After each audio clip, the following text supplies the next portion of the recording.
Hello, aujourd'hui je vous retrouve dans une nouvelle vidéo dans laquelle je vais vous lister 10 choses que je ferais différemment si jamais je me lançais en freelance en 2024.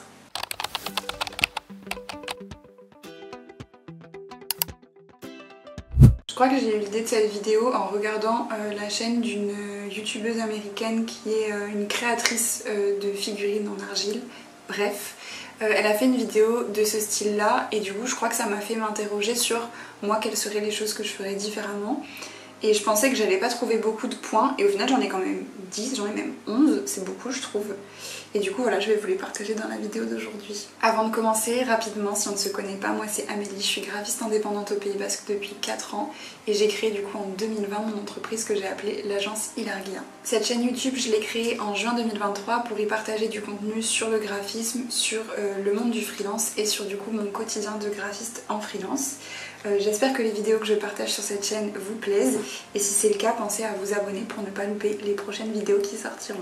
Du coup, je viens déjà de tourner une autre vidéo jusqu'avant, je fatigue un petit peu, on va essayer d'être efficace. Je vais entamer cette petite liste. Donc la première chose que je ferai différemment, c'est que je ne commencerai pas, genre ma toute première action, ce ne serait pas de créer mon logo et mon site web. Ce n'est pas la priorité. Je sais pas, peut-être que pour vous ça semble évident, mais je pense que quand c'est ton travail de créer ton identité visuelle, c'est le truc que t'as le plus hâte de faire forcément, parce que du coup t'as en plus le côté liberté où tu le fais pas pour une fois pour des clients, tu le fais vraiment pour toi et tu peux suivre tes propres envies. Mais du coup, moi quand je me suis lancée, c'est vraiment le tout premier truc que j'ai fait, j'ai cherché un nom, j'ai créé mon logo et j'ai créé un site web. En vrai, je savais absolument pas vraiment ce que je voulais proposer, comment j'allais le proposer, à qui je m'adressais, etc. etc. J'ai foncé tête baissée sur la création de mon site et de mon logo et du coup je vous la fais courte, je vous spoil un peu sur la fin de l'histoire. Bien évidemment que j'ai dû tout refaire quelques mois après parce que c'était pas du tout adapté à ce que j'avais envie de faire, à la cible à laquelle je m'adressais, etc. etc.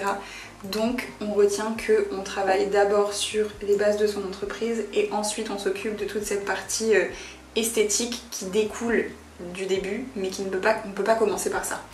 Du coup le deuxième point c'est je prendrai le temps de travailler sur les bases de mon entreprise.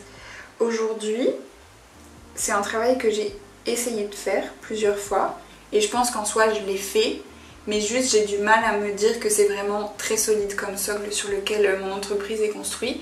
Et c'est quand même quelque chose de très très important de travailler sur la raison pour laquelle, enfin pas travailler mais d'identifier et d'avoir conscience des raisons pour lesquelles on fait les choses. Donc à savoir pourquoi est-ce qu'on se lance en freelance, quelle est la vision qu'on a pour le futur, quelle est la mission, qu'est-ce qu'on a envie d'apporter en plus aux autres, qu'est-ce qui nous différencie, avec qui est-ce qu'on a envie de travailler, qu'est-ce qu'on a envie de proposer. Enfin tout ce genre de questions en fait c'est hyper important de se les poser dès le début parce qu'il faut bien avoir conscience que toute la suite de l'aventure entrepreneuriale et même de la vie d'une entreprise découle de ça, même si c'est quelque chose qui peut évoluer et changer au cours du temps et je pense que c'est quelque chose sur lequel il est important de revenir régulièrement, mais c'est très très important de dès le début travailler sur ces bases, de prendre vraiment le temps qu'il faut parce que tout à l'heure l'expression que j'ai utilisée c'est un socle solide, c'est complètement ça, c'est le socle solide sur lequel vous allez construire votre entreprise, donc c'est important que ce soit bien travaillé, de prendre le temps qu'il faut pour ça. Le troisième point que j'ai écrit c'est je me ferai accompagner par des experts plus tôt. Moi j'ai le syndrome de vouloir faire les choses moi-même. Je pense que la phrase que je vais dire est très drôle. Je pense que je suis assez douée pour tout faire moi-même. MDR. Pas du tout, je pense pas du tout que je sois assez douée, mais je veux dire j'ai un peu des compétences sur plein de choses. Par exemple, je suis pas rédactrice web mais j'adore écrire et j'aime bien la manière dont j'écris. Du coup par exemple c'est le genre de choses que j'ai un peu du mal à confier à quelqu'un d'autre. Le montage vidéo, je sais faire du montage de vidéo assez basique donc je le fais moi-même, je le confie pas à quelqu'un d'autre dont c'est le métier.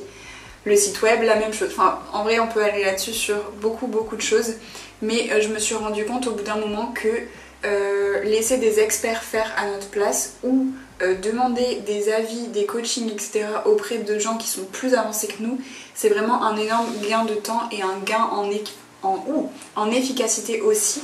Et donc c'est un peu un regret que j'ai de m'en être rendu compte tard, même si c'est déjà bien de s'en être rendu compte. Parce que bah voilà, pendant très longtemps je voulais limiter mes dépenses et du coup j'ai essayé de faire le plus de choses moi-même. Mais je me suis rendu compte de la différence que ça fait quand c'est quelqu'un dont c'est le métier et la spécialité. Enfin, ça fait une grosse différence quand c'est un spécialiste qui s'occupe de sa mission plutôt que quand c'est nous qui essayons de bricoler des choses qui, encore une fois, en fait c'est pas viable sur le long terme. Ça va pouvoir fonctionner pendant un temps, mais il y aura forcément un moment où on devra faire appel à un expert pour se faire accompagner sur certains sujets. Le quatrième point que j'ai mis, c'est je m'entourerai beaucoup plus tôt parce que je pense qu'on est un peu tous dans le même cas peut-être. Quand on commence à être en indépendant, à travailler du coup tout seul depuis chez soi, au début en tout cas moi j'étais vraiment très contente, je suis quelqu'un d'assez solitaire donc moi je voyais du positif dans le fait de pouvoir rester chez moi, travailler toute seule et m'organiser comme je voulais. Sauf que dans la réalité, et je pense que ce constat un peu tout le monde le fait, au bout d'un moment on se sent quand même très seul. On a besoin d'interaction sociale d'une part, mais aussi quand on se retrouve dans des situations problématiques, qu'on a des questions qu'on se pose, etc. Enfin, pouvoir avoir les retours de d'autres personnes, les conseils de d'autres personnes, l'avis, le regard de d'autres personnes, c'est hyper précieux. Et en tout cas, moi j'ai vu un gros changement quand j'ai commencé à m'entourer de d'autres freelances, à faire des coworking pour qu'on aille travailler ensemble dans des cafés. J'ai fait des co-living, j'ai rejoint un réseau de freelance qui s'appelle Tapote Freelance, pour avoir des personnes avec qui discuter, échanger, s'entraider, etc. Tout ça c'est hyper riche et c'est un regret que j'ai entre guillemets et ça contribue aussi au fait de se faire un réseau, de pouvoir bénéficier des recommandations des autres, etc. Donc le côté réseau et s'entourer c'est vraiment quelque chose de très important et qui n'est pas à négliger et dès le début en fait. Alors le cinquième point c'est je commencerai avec des tarifs moins bas parce que dans mon passé j'ai été bénévole visiblement. Je dis ça en rigolant mais c'est vrai que j'ai commencé avec des tarifs très bas, pas loin du bénévolat. Mais voilà, je pense que ça fait partie des erreurs que j'avais entre guillemets besoin de faire. Moi il fallait que je commence comme ça par rapport, je sais pas, à ma personnalité, à mon expérience et à plein de choses.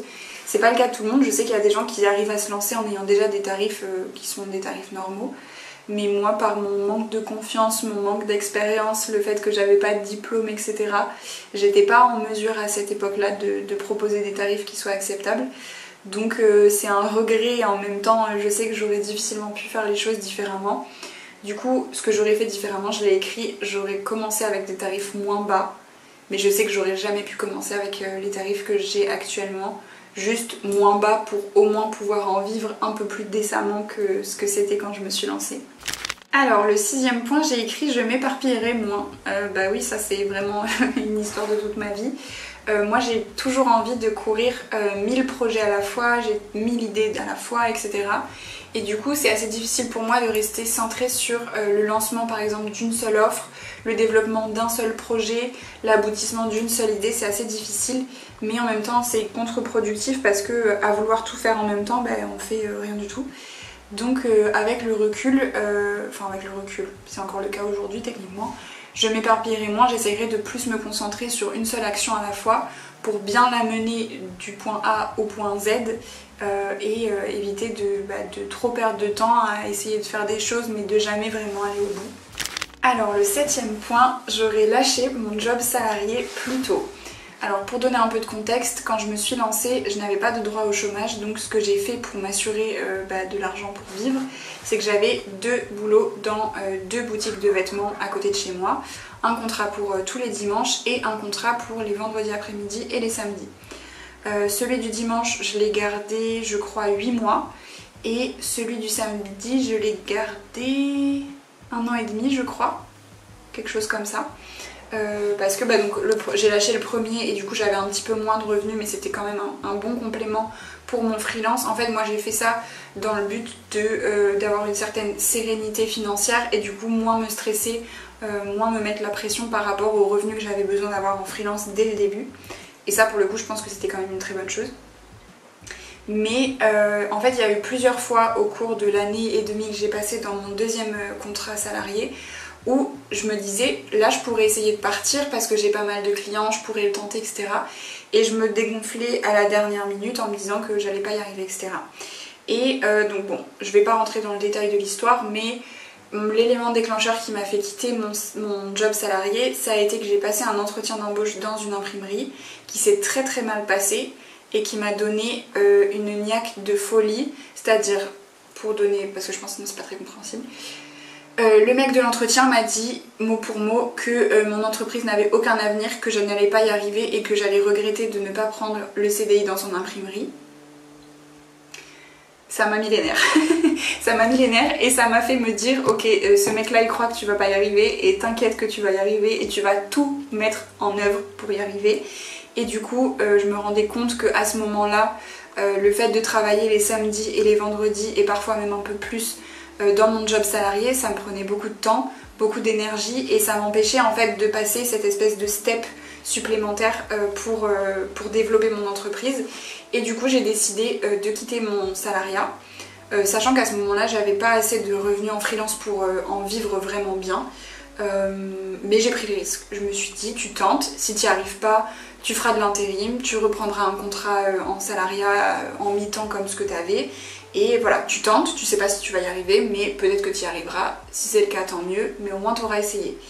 Et avec le recul, je pense que j'aurais dû prendre cette décision plus tôt, même si franchement il n'y a aucune conséquence dramatique à ça, hein, mais juste je pense que j'aurais pu le faire plus tôt et que ça aurait entre guillemets accéléré l'histoire de mon entreprise, même si vraiment encore une fois je suis vraiment quand même très contente de la manière dont les choses se sont passées et j'ai passé des moments vraiment très cool quand je travaillais chez Bonobo pour les citer, donc j'ai pas de regrets, mais juste je pense que les choses auraient pu être faites différemment et j'aurais pu quitter mon salariat plus tôt. Le 8e point, j'ai écrit « Je blinderai mes CGV et autres trucs légaux pour ne pas avoir de problème. » Trucs légaux. Alors j'ai pas eu de grosses mésaventures avec des clients, mais il y a eu un ou deux moments où on n'est pas passé loin quand même. Et du coup c'est vrai que c'est très important de se couvrir à tout point de vue. Donc là je parlais des CGV, je parle des mentions dans les devis, je parle de la responsabilité civile professionnelle, principalement pour la partie légale, et je parle même de la partie mutuelle protection santé pour la partie du coup plus santé. C'est des choses que moi j'ai pas mal repoussé entre guillemets, notamment le fait de prendre une RC Pro, donc responsabilité civile professionnelle, parce que je me disais qu'il n'y avait pas beaucoup de risques, que j'en avais pas forcément besoin, que c'était une dépense en plus, etc. Jusqu'au jour où vous inquiétez pas qu'il m'est arrivé un truc où si j'avais pas de responsabilité civile professionnelle, j'étais vraiment dans une merde noire, il faut le dire. Et du coup je me suis rendu compte que c'était pas possible en fait de repousser ce genre de choses, ça devrait même être obligatoire et je comprends pas qu'on soit pas obligé d'y souscrire. Bref, mais du coup c'est des choses qui sont très importantes, de même que de blinder ses CGV, de mettre toutes les conditions. Moi par exemple pour le métier de graphiste, il y en a qui me semblent indispensable, comme le fait que je ne livre pas mon fichier source gratuitement, que ça fait l'objet d'une cession des droits d'auteur, comme le fait que les créations que je fais doivent être utilisées dans tel cadre et pas dans n'importe quel cadre selon ce que mon client veut en faire, comme le fait que je veux avoir des retours rapides, avec des guillemets mais quand même des retours rapides à mes envois et qu'on ne laisse pas passer 3 semaines sans me tenir au courant. Enfin c'est des choses qui peuvent sembler soit évidentes, soit peut-être psychorigides, mais en fait avec le temps on se rend compte que c'est hyper important de se protéger contre ce genre de choses et que voilà c'est chiant, c'est vraiment une partie chiante du travail, mais il faut se blinder du point de vue juridique et même médical au cas où il y aurait quoi que ce soit qui arrive. Franchement vous vous direz merci à vous-même de vous en être occupé. Le 9e point, j'ai écrit « Je me serais plus spécialisée depuis le début » puisque quand je me suis lancée, j'étais graphiste, CM, rédactrice web. Là, aujourd'hui, le dire, ça ne fait absolument aucun sens. J'aime bien dire ça, c'est comme si je disais que j'étais graphiste, boulangère et plombière. Pour moi, c'est la même chose. C'est 3 métiers qui n'ont rien à voir. Et on ne peut pas être en même temps boulanger et maçon, enfin c'est impossible, c'est des compétences et des connaissances différentes. Donc ça clairement c'était une erreur que de vouloir proposer trop de prestations différentes à la fois, des prestations qui certes sont pas très éloignées les unes des autres, mais En fait, tu peux pas avoir l'air spécialiste aux yeux de ton client si tu prétends avoir des spécialités dans des domaines qui sont aussi différents et qui nécessitent des vraies compétences et des vraies connaissances. Donc je sais que c'est une erreur qu'on fait un peu quand on se lance parce qu'on a peur de ne pas avoir assez de clients, qu'on a peur de ne pas attirer assez de monde et de ne pas faire assez de chiffre d'affaires au final. Mais vraiment, je pense que ça dessert plus qu'autre chose que de dire qu'on est bon sur plusieurs métiers à la fois et de proposer plusieurs métiers à la fois. Alors bien sûr, il y a des exceptions, hein, j'en ai pas réellement en tête. Si par exemple graphiste illustrateur, ça fonctionne très bien, il n'y a pas besoin de choisir entre guillemets entre les deux. Mais ne serait-ce qu'entre le graphisme et le community management, pour moi, avoir les deux casquettes, c'est quand même assez compliqué, notamment sur le côté réseaux sociaux qui est en constante évolution. Pour moi, c'est compliqué de vraiment pouvoir dire qu'on est spécialiste dans les deux. Alors le 10e point, qui aurait dû être le dernier mais j'en ai un 11e, j'ai écrit « Je n'essayerai pas de plaire à tout le monde et d'être lisse comme j'ai pu l'être ». Alors ça peut sembler dur avec moi-même, mais c'est vraiment réel. Dans ma personnalité, je suis pas quelqu'un qui aime trop se mettre en avant, même si ça paraît un peu contre-intuitif vu que là actuellement je suis en train de faire des vidéos sur YouTube. Mais voilà, j'aime pas trop ça. D'ailleurs tout le fait d'être présent sur les réseaux sociaux, ça a été un peu un challenge. Et là je suis en train de me dire, tu te rends compte le chemin que tu as parcouru entre le jour où tu faisais tes premières stories face cam, où tu tremblais comme ça et tu étais stressée de les poser, et là tu es en train de parler dans le plus grand des calmes face à ta caméra. Bref, tout ça pour dire que j'ai vraiment essayé d'être lisse, mais c'était volontaire de ma part, c'est-à-dire que je voulais montrer une image de moi qui est très calme, très posée, très... Enfin, d'être quelqu'un avec qui tu pourrais avoir envie de travailler en fait. Et j'ai un peu essayé de gommer mes traits de personnalité pour avoir ce côté lisse que vraiment je cherchais. Et avec le recul, c'est un peu une erreur. Des fois je pense qu'on a un peu peur de se montrer tel qu'on est, de montrer sa vraie personnalité, de peur de pas plaire aux gens. Je pense que en tout cas c'est une bonne analyse de moi, ce que j'ai pensé. Et au final je dis pas que les gens me choisissent parce qu'ils trouvent que je suis une personne extraordinaire, super drôle et super sympa, mais je pense quand même que ma personnalité c'est une des choses qui me différencie d'autres personnes qui font la même chose que moi.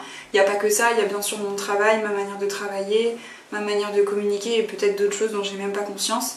Mais je veux dire que essayer de plaire à tout le monde, c'est pas forcément la clé, parce que du coup c'est aussi potentiellement prendre le risque de connecter et de se retrouver à travailler avec des personnes qui sont pas celles avec qui on a vraiment envie de travailler.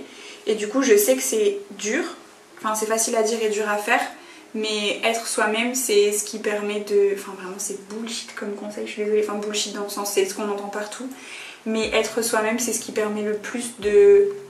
déjà de prendre du plaisir dans tout ce qu'on fait et de du coup connecter avec des gens qui nous ressemblent et en plus du coup qui nous apprécient pour qui on est vraiment et pas pour qui on prétend être. C'est très philosophique ce que je dis. Et du coup le dernier point que j'ai noté, parce que j'étais arrivée à 10 et je voulais m'arrêter à 10 mais j'avais quand même ce point là, c'est je n'aurai pas peur, parce qu'il y a beaucoup de choses qui m'ont fait peur depuis que je me suis lancée et en soi aujourd'hui il y a quand même encore des choses qui me font peur. Passer des paliers, sauter dans le vide, c'est toujours un peu effrayant. C'est ce que je disais tout à l'heure par rapport au fait de quitter son emploi notamment. C'est aussi le cas pour plein d'autres choses. Il y a plein de petits passages de cap qui sont effrayants. Et c'est un truc qu'on me disait d'ailleurs hier avec Maëva, c'est marrant. C'est si t'as peur, vas-y. Alors, bien sûr ça fonctionne pas dans tous les cas. Mais j'avais lu dans un livre quelqu'un qui disait que la peur c'était un très très bon indicateur, que c'était l'indicateur justement de la direction dans laquelle il fallait aller. Donc vraiment c'est pas forcément toujours le cas j'imagine. Mais en tout cas je trouve que dans le cadre de l'entrepreneuriat ça peut vraiment s'appliquer assez souvent. Et c'est souvent les décisions qu'on a peur de prendre, les actions qu'on a peur de faire, toutes les nouveautés qui nous font peur, etc. qui sont les choses qui peuvent le plus porter leurs fruits. Donc c'est difficile mais il faut vraiment apprendre à lutter contre sa peur, à la surmonter. Et c'est souvent dans ces moments-là qu'on a les plus belles surprises et les plus belles réussites. Je parle vraiment comme un sage de 45 ans je trouve dans cette vidéo, mais bon. Voilà, en tout cas c'est tout. J'espère que ça vous aura plu et que ça vous aura intéressé. Moi j'ai pris beaucoup de plaisir. En fait ces 11 idées sont sorties avec un naturel de ma tête. Et moi en tout cas j'ai bien aimé regarder cette vidéo chez la fille dont je vous parlais tout à l'heure. Et du coup je trouvais ça cool de la faire aussi.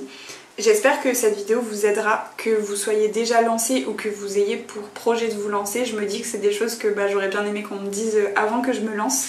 et je l'ai déjà dit pas mal de fois mais c'est précisément le but de cette chaîne YouTube, donc j'ai l'impression en faisant cette vidéo d'être vraiment dans le cœur de ce pourquoi j'ai créé cette chaîne, donc c'est très très cool. Donc voilà, moi j'espère que ça vous aura plu. Si c'est le cas, n'hésitez pas à me laisser un commentaire et à mettre un pouce sous cette vidéo pour l'aider à avoir un petit peu plus de visibilité. Pensez aussi à vous abonner à la chaîne pour ne pas louper les prochaines vidéos qui sortiront. Et puis moi je vous remercie d'avoir regardé la vidéo jusqu'au bout. Je vous souhaite une très belle journée et je vous dis à très bientôt. Ciao!